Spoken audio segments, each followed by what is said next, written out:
Budgeting and saving. When you make a budget, you are essentially making a plan for how you will spend your money. This will help you pay off your debt, put some money aside for emergencies, and cover your expenses. A budget allows you to prioritize and set a spending limit so you can protect your finances and save for your future. You may find sitting down and planning a budget tedious because you want to have fun and enjoy your hard earned money like everyone else. However, this small inconvenience beats drowning in debt, and once done, you know where you are and how much you have to buy all the things you want and achieve your goals with the money you save. The importance of budgeting controls your spending. Thanks to credit cards, we all spend money we don't have and on things we don't need in many cases. We end up in debt and have to figure out ways to pay it off. How do we expect to save money when we are living beyond our means? Credit cards don't allow us to keep track of our spending, resulting in overspending and debt.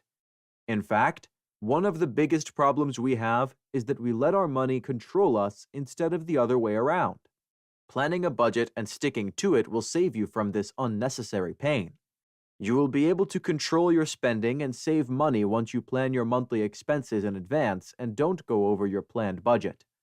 Improves your spending habits. We don't usually pay attention to the amount of money we spend each month until we run out of it before the month ends or find ourselves in debt. Ask yourself, do you really need to eat out every day? Do you have to subscribe to every streaming service? If you take a look at your spending habits, you will realize there are many things that you are wasting your money on. A budget will show you the unnecessary expenses you make to improve your spending habits and develop real financial goals. Keeps you focused on financial goals. It isn't realistic to buy just anything you see and like at a store or eat at fancy restaurants every day. How will you be able to save to buy a house or to pay for college? Your goals are more important than satisfying your every whim, especially your long-term goals that will guarantee you live a comfortable and financially secure life. Planning a budget will help you stay motivated, disciplined, and focused on your long-term goals to create a secure future for yourself and your family. Provide you with security. As we have mentioned, life is filled with unexpected surprises, and you may find yourself having to pay for expenses that you haven't planned for.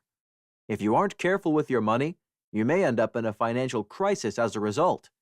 A budget will help you build an emergency fund to provide you and your family with security in case of any unfortunate event, and give you peace of mind knowing you can financially support your family in any given situation. How to organize and develop a written budget. You need to create a monthly budget to plan your expenses and savings for each month, track your progress, and more importantly, get into the habit of being aware of your spending patterns. We understand that many people don't like to create a budget because they feel it is limiting, especially if you are young and want to spend your money. You are probably thinking, leave budgeting for older people. However, a budget helps you plan a secure future, and you are never too young to start planning for tomorrow. Before creating your budget, you should write down all the necessary information and be ruthlessly honest with yourself. We know it can be hard to face your spending habits.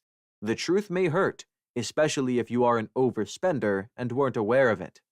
But this is the only way you can create an effective budget and fix these habits. Prepare the necessary paperwork. The first step is to prepare all the necessary paperwork to help you plan your budget. You will need bank statements, utility bills for the last couple of months, credit card bills, mortgage statements, 1099s, investment accounts, W-2s, and pay stubs, and recent receipts. Calculate your income. Calculating your income after tax is the most crucial step that you should take when preparing your budget. How much money do you make each month? This doesn't just include your salary, but other sources like Social Security, child support, government benefits, or investments.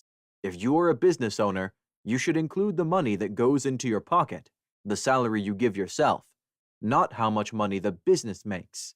If you are a freelancer or your income varies each month, include an average of what you earn. Write down your fixed expenses. Write down all your mandatory expenses like rent, heat, electricity bill, internet, insurance, water, medication, child support, childcare, alimony, car payment, student loan, and transportation. Many of these expenses are fixed, so you won't have to guess. Looking at your bank statement and receipts for the last couple of months will provide you with all the information you need. You should also include your debt if you have any. Write down variable expenses. Variable expenses are the expenses that change every month, like gas, groceries, and phone bills. Write down the average amount for each of these expenses, and check your bank or credit card statements for the last 3 to 6 months to make an estimate. You should also write down any unexpected expenses that you think might affect your budget. Non-essential expenses. After adding all your essential expenses, you should now add the non-essential ones. They are usually the ones that aren't as necessary, and you may be able to give up or spend less money on them. These expenses include unnecessary clothing, gifts, eating out, house cleaning, streaming services subscription, travel, cable TV, home decor, personal grooming, and gym membership. Your monthly expenses versus your monthly income. You will need to do some math to figure out which is higher, your monthly income or your monthly expenses. The ideal is if your income is higher, because this means that you have enough money to cover all your expenses and put some on the side or to pay off your debt. In this case, you can apply the 50-30-20 method discussed in the previous chapter. However, if you have discovered that you spend more money than you make, you know you should make some serious changes to your spending habits. Cut down unnecessary expenses. How can you reduce your expenses and save some money? Focus on unnecessary expenses like eating out, having your hair done every week, or shopping for expensive clothes. Give up these things or make smarter buying decisions. For instance, if you need clothes, wait for sales or offers so you can buy more for less.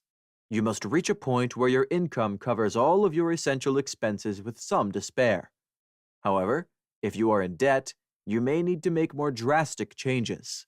In this case, you will have to cut down some of your fixed expenses that aren't essential, like canceling your cable TV or streaming service subscriptions.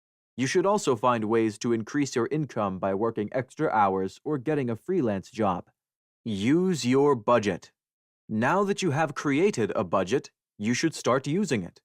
Like your financial plan, you should keep track of your budget and regularly review it. Focus on your expenses for every day of the month. You can write your budget on a spreadsheet or use an app to make it easy to track your expenses. In the next chapter, we will provide you with a list of various apps that can help you keep track of your finances. Writing down all your expenses will help you recognize if you have unhealthy spending habits or will give you an idea if you are wasting your money on unnecessary items or not. Set a reminder on your phone so you remember to include the day's expenses in your budget every day. Don't wait until the end of the month, because you will have forgotten what you spent your money on by then. You should also set a spending limit for each of your expenses. However, as you are still new to budgeting, you may reach the spending limit before the end of the month. You will then be left with two options. Accept that you have reached your limit, don't go over budget and make adjustments next month, or move money from another category, maybe from an unnecessary expense. For instance, if you eat out or order delivery food every day at work and run out of money, bring food from home instead, like sandwiches or a salad, instead of going over budget. Or you can use your transportation money to buy food and walk to work instead. The bottom line is that your expenses should not exceed your income. How to save money. Having a budget and sticking to it will help you save money. However, many people still struggle with saving. It's not easy, but it can get less complicated once you figure out how and can become a good habit to pick up. Save money from your salary increases and bonuses. Whenever we get a raise or a bonus at work, the first thing we do is spoil ourselves. You either buy something expensive you have always wanted, travel, or go on a shopping spree. However, if you want to save or invest your money, your salary raise or bonus provides you with the perfect opportunity. So when you get a raise, try not to change your spending habits. If you spend the same amount you did before your raise, the extra money can go to your savings account, retirement fund, or emergency fund. You need to set aside money for emergencies, about 3 to 6 months worth of expenses, as we have mentioned. We suggest that you keep this money in a savings account where you can get a decent interest rate. You can take a percentage from it and add it to your savings account if you get a bonus. This will help you reach your goal of saving for an emergency fund faster. We suggest that you opt for a high-yield savings account because it is safe, offers interest over 2%, and you can easily withdraw your money whenever you need it. How much money should you save each month? This mainly depends on your salary, financial situation, and expenses, but finance experts suggest that you start saving $500 each month and go up from there. The importance of an emergency fund. We have been stressing the importance of an emergency fund in the last chapter and this one. But what exactly is an emergency fund? Why is it so important? What is an emergency fund? An emergency fund is taking a percentage of your salary and bonuses and putting them in a savings account in a bank. You only use this money in case of emergencies, like losing your job, medical expenses, or major home or car repairs. Why is an emergency fund important? Losing your job. If you only depend on your salary for your income, then having an emergency fund is vital. It will serve as a safety net if you lose your job, especially if you have a family and are the sole breadwinner. Make sure to set a year's worth of expenses as your safety net to ensure you and your family are taken care of until you find a new job. Remember, you or a family member may suffer medical issues while you are out of work, so the larger your emergency fund, the better equipped you will be to handle these situations. Unsteady jobs. Whether your job or career is unsteady, like working as a freelancer or an artist, or self-employed with no unemployment benefits, you can benefit from an emergency fund.